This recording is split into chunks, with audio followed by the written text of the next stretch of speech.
I mean, I don't even know what to say. I told everybody to buy this camera. And now I'm like, what the?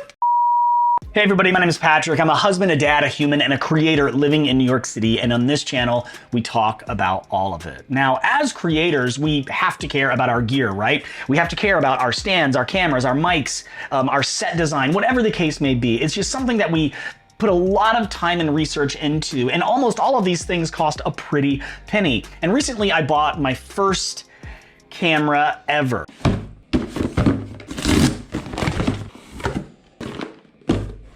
Now, in order to shoot YouTube videos, do you have to use a fancy camera? Absolutely not. As a matter of fact, if you're sitting there waiting to buy that perfect camera before you shoot your first YouTube video, don't. Grab your iPhone, grab whatever phone you've got because it probably has a decent camera on it, flip that thing around, point it towards you, and press record. You've got great gear in your pocket right now. As a matter of fact, most people want to upgrade their camera first. I say upgrade your audio first. Make your audio sound crispy because that camera in your pocket on your phone already looks great, but we're not here to talk about that. I bought a Sony ZV E10 and I'll never forget, I've only had it a few months, but the first time I was recording and I got that little message on the screen telling me, hey, your camera's too hot.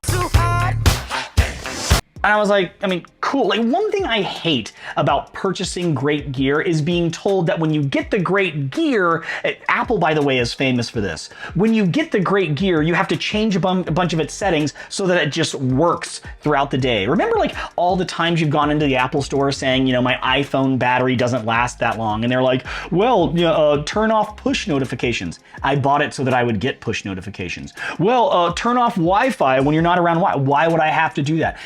The gear we buy should work out of the box really, really well. And I got really frustrated when my Sony ZV E10 started to tell me it was overheating, and in the middle of recording, nothing. It would just shut off.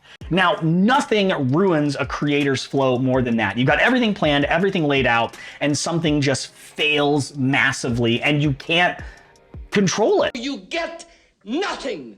You lose. Good day, sir. You just have to wait till the camera cools down. Well, this frustrated me for a bit, but then I found out there's some light at the end of the tunnel, and this doesn't fix everything, but it fixes most of the situations. If you go into your camera's menu and your camera's settings, there's a button right there that says menu, and you flip over to the setup section. At the very bottom of that menu, there's something that says power setting option. You click that, and then you scroll down to the bottom and you select auto power off temperature. Now, by default, this will be set to standard, but if you set that to high, it's gonna give you a little bit of a warning saying, well, now the camera is gonna get hotter before it turns off, and you just say, okay. That's going to buy you tons of time. Now, I just turned this feature on, and since turning it on, I have not received an overheating message yet. But I like big butts. There are a couple of other suggestions I'm gonna make for you. Now, the ZV E10 out of the box is advertised as a 4K camera. Obviously, shooting in 4K is going to require more power than shooting in 1080p.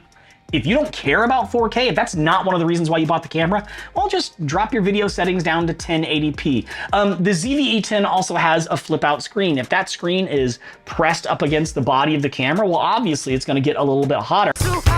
So flip out your screen. Also, you wanna be able to see yourself when you're filming. I mean, you look good.